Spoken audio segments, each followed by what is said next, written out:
कल्पना कीजिए, आप वही हैं जो अपने दिल के गहरे कोनों में एक अनकहा सपना, एक अनसुनी पुकार और एक अनदेखी मंजिल छुपाए बैठे हैं। बाहर से सब ठीक दिखता है, लेकिन भीतर एक आग जल रही है जिसे सिर्फ आप महसूस करते हैं। आज मैं आपको एक ऐसी दिव्य प्रक्रिया बताने जा रहा हूं जिसे अगर आप बिना किसी को बताए चुपचाप निरंतर करते रहें तो एक दिन ऐसा आएगा कि परिणाम देखकर आपका होश उड़ जाएगा और आपकी जिंदगी का हर अंधेरा प्रभु की कृपा के उजाले में बदल जाएगा। इसलिए मेरा आपसे हाथ जोड़कर विनम्र निवेदन है, कृपया इस वीडियो को अंत तक जरूर सुनिए, बीच में एक पल को भी मत छोड़िए। और अगर दिल के किसी कोने में कुछ भी स्पर्श हो तो सच्चे दिल से कमेंट में जय श्री कृष्ण जरूर लिखिए और महात्मा जी को अपना आभार प्रकट कीजिए। आपकी यह निर्मल पुकार जैसे ही प्रेम की तरंग बनकर उठेगी, मुरलीधर श्री कृष्ण के चरणों तक सहज ही पहुंच जाएगी।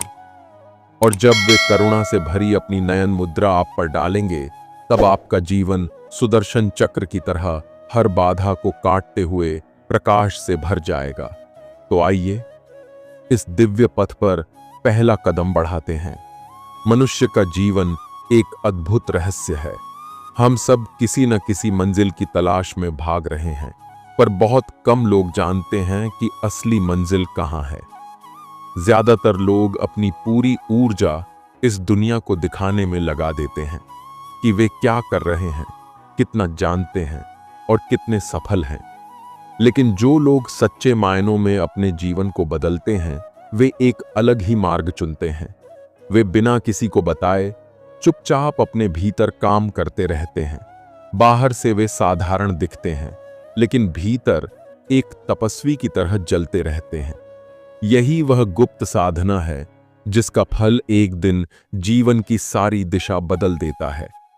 श्री कृष्ण कहते हैं, जब तुम्हारे कर्म तुम्हारे भीतर के स्वरूप को निखारने लगें और उनका उद्देश्य केवल आत्मा का उत्थान हो, तब वे कर्म ईश्वर तक सीधे पहुंचते हैं। अगर आप सच में बदलाव चाहते हैं तो अपनी आध्यात्मिक साधना, अपने अच्छे कर्म और अपने आत्म संयम को दुनिया से छुपा कर कीजिए। लोग आपके बारे में कम जानते रहें, लेकिन भगवान सब जाने। यही सच्ची सफलता की नींव है। याद रखिए, बीज जब धरती में दबा रहता है तभी अंकुरित होकर विशाल वृक्ष बनता है। अगर आप उसे जल्दी बाहर निकाल देंगे तो वह सूख जाएगा। वैसे ही आपकी आध्यात्मिक साधना और अच्छे कर्म भी तभी फलते हैं जब उन्हें नजरों से दूर रखा जाए। जब आपकी तपस्या का फल पक जाएगा, तब ईश्वर स्वयं आपके जीवन को इस तरह चमकाएंगे कि लोग आश्चर्यचकित रह जाएंगे और आप समझेंगे कि बिना शोर मचाए चुपचाप चलते रहना कितना शक्तिशाली होता है।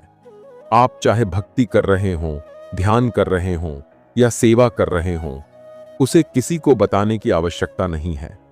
आपकी आत्मा और ईश्वर के बीच की यह गुप्त यात्रा जितनी पवित्र रहेगी, उतनी ही फलदायी होगी। जिस दिन आपकी आंतरिक साधना ईश्वर की दृष्टि में पूरी हो जाएगी, उसी दिन वह परिणाम आपके सामने खड़ा होगा, इतना अद्भुत कि आपका हृदय रो पड़ेगा और आपकी आंखों से केवल कृतज्ञता के आंसू बहेंगे। शांत रहिए, चुपचाप कीजिए, क्योंकि जो कुछ भगवान की नजर में होता है उसे किसी दुनिया की ताकत मिटा नहीं सकती। एक दिन आएगा जब आप पीछे मुड़कर देखेंगे और आपको एहसास होगा कि जो कुछ आपने चुपचाप किया था वही आपके जीवन की सबसे बड़ी पूंजी बन गया। और तब आपकी आत्मा मुस्कुराकर कहेगी, यही है असली विजय, यही है प्रभु की सच्ची कृपा। अगर आप सच में चाहते हैं कि जीवन का रूपांतरण हो और ईश्वर की कृपा का अनुभव आपको भीतर तक बदल दे, तो कुछ ऐसे कदम हैं जो आपको रोज उठाने होंगे, चुपचाप, बिना किसी को बताए, बिना किसी दिखावे के। यह कदम बाहर से सरल लगेंगे, लेकिन इनका प्रभाव इतना गहरा होगा कि एक दिन आपका पूरा जीवन बदल जाएगा। आइए एक एक करके इन्हें महसूस करते हैं, दिल से, भाव से, और श्रद्धा से। पहला, ब्रह्म मुहूर्त में उठना। सुबह का वह समय जब पूरी सृष्टि शांत होती है, पक्षियों के पंखों पर ओस की बूंदें ठहरी होती हैं और ईश्वर का आशीर्वाद हवा में घुला होता है। वही समय है जब आत्मा सबसे ज्यादा जागृत होती है। इस समय उठकर अपने मन को प्रभु की ओर मोड़ना, यह आपके दिन की दिशा बदल देता है। यह वह पल है जब आप दुनिया से नहीं, सीधे ईश्वर से जुड़ते हैं। दूसरा, नाम जप करना। आपका मन चाहे कितना भी बिखरा हो, जब आप ईश्वर का नाम लेना शुरू करते हैं तो जैसे भीतर के सारे अंधेरे गलने लगते हैं। यह नाम सिर्फ शब्द नहीं, यह आपकी आत्मा की चाबी है। इसे मन ही मन चुपचाप झपिए। कोई जाने या न जाने, लेकिन ऊपर वाला हर झप सुनता है। जितना अधिक नाम झप, उतना ही मन निर्मल। तीसरा, अपना कर्म करते रहना। दुनिया में आपका काम आपका यज्ञ है। चाहे वह छोटा हो या बड़ा, उसे पूरी निष्ठा से कीजिए, बिना दिखावे के, बिना परिणाम की चिंता के। जब आपका कर्म ईश्वर को समर्पित हो जाता है, तब वह साधारण काम भी पूजा बन जाता है। चौथा, पड़ोसियों या लोगों की बुरी बात न सुनना। दुनिया में कितनी ही आवाजें हैं जो आपको गिराने की कोशिश करेंगी, आलोचना, चुगली, ईर्ष्या। लेकिन अगर आपने ठान लिया कि आप इन सबको अपने कानों और दिल के द्वार से दूर रखेंगे, तो आपका मन स्थिर रहेगा। क्योंकि जब मन में शांति होती है, तभी आप ऊंचाइयों तक पहुंच सकते हैं। पांचवां, कम बोलना, ज्यादा सुनना। दुनिया को अपने हर विचार बताने से बेहतर है कि आप उन्हें अपने भीतर पालें। चुपचाप सुनना और महसूस करना, यही आपको गहरी समझ देता है और यही आपकी आध्यात्मिक यात्रा को गति देता है। छठा, सेवा करना, लेकिन गुप्त रूप से। किसी की मदद इस तरह कीजिए कि उसे भी न पता चले कि मदद किसने की। यह सेवा सीधे ईश्वर के हृदय तक पहुंचती है और जब भगवान प्रसन्न होते हैं तो उनके आशीर्वाद का कोई माप नहीं होता। सातवां, हर रात आत्मचिंतन। सोने से पहले अपने पूरे दिन को मन में दोहराइए, कहां अच्छा किया, कहां गलती हुई। यह आत्मजांच आपको अगले दिन और बेहतर बनाती है। यह वह आईना है जिसमें आपका सच्चा स्वरूप निखरता है। अगर आप इन 7 बातों को बिना किसी को बताए रोज निभाएंगे, तो एक दिन आएगा जब ईश्वर स्वयं आपको उस मंजिल तक पहुंचा देंगे जहां जाने का सपना आपने सिर्फ अपने दिल में रखा था। और वहां पहुंचकर आप समझेंगे कि चुपचाप चलना ही सबसे ऊंचा मार्ग था। एक गांव में एक बुजुर्ग साधक रहते थे। नाम था माधव दास। बाहर से देखने में साधारण, फटे पुराने कपड़े, एक छोटी सी झोपड़ी और चुपचाप बहने वाली जिंदगी। गांव के लोग सोचते, ये बूढ़ा तो बस यूं ही जी रहा है, न कोई बड़ा काम, न कोई चर्चा, न कोई दिखावा। लेकिन किसी को पता नहीं था कि इस साधारण से व्यक्ति के भीतर एक अदृश्य ज्योति जल रही है। हर सुबह जब पूरा गांव नींद में डूबा होता, माधव दास ब्रह्म मुहूर्त में उठ जाते। आसमान में तारे अब भी टिमटिमा रहे होते, हवा ठंडी और पवित्र होती। वे गंगा जल से स्नान करते और फिर अपनी झोपड़ी के कोने में बैठकर प्रभु का नाम जपना शुरू कर देते। धीरे धीरे आंखें बंद, सांसों के साथ नाम मिलाते हुए। यह उनका गुप्त समय था जहां वे दुनिया से नहीं, सीधे ईश्वर से बात करते थे। दिन में वे जो भी काम करते, गांव के खेत में मदद, किसी की टूटी छत सुधारना, किसी बीमार की सेवा, सब चुपचाप करते। न धन्यवाद की इच्छा, न पहचान का लालच। अगर कोई पूछता, बाबा आप इतना क्यों करते हैं, तो बस मुस्कुरा देते और कहते, हम सब एक दूसरे के लिए हैं, बस इतना ही। गांव में कई बार अफवाहें, आलोचनाएं और कटु बातें फैलतीं, लेकिन माधव दास ने कभी कान नहीं दिए। वे जानते थे, दूसरों की कड़वाहट आपके भीतर का अमृत सुखा देती है।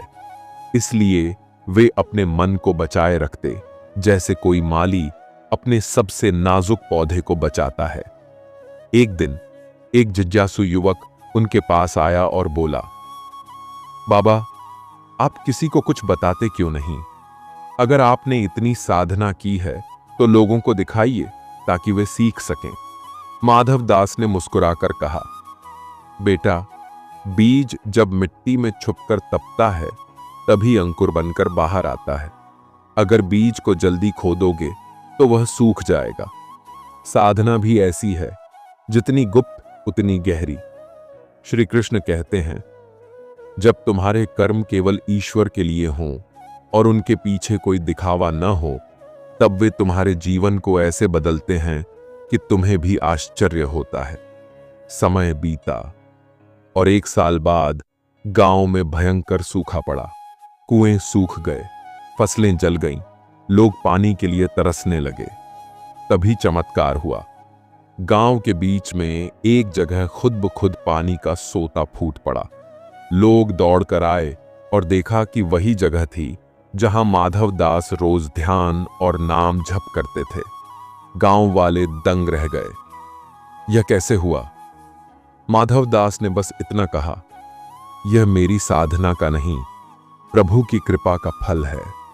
मैंने तो बस चुपचाप अपने हिस्से का काम किया, बाकी उन्होंने कर दिया। उस दिन गांव ने सीखा, सच्चा काम वह है जो बिना शोर, बिना प्रदर्शन, बस दिल से किया जाए।